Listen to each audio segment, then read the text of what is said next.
আমি এখন সুবনচরি চা বাগানে আছি, আর আজকে আমাদের ডেস্টিনেশন হলো পাতাল কালীবাড়ি।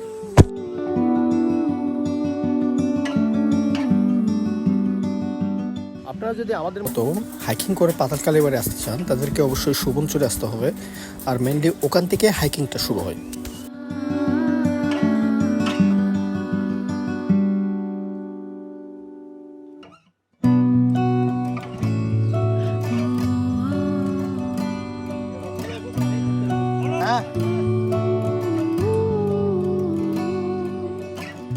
ভয়ানক সুন্দর একটা জায়গা। এই জায়গাটায় আসতে হলে আপনাকে অবশ্যই টিম নিয়ে আসতে হবে। রিকমেন্ড করবো যে সোলো ট্রাভেল না করার জন্য।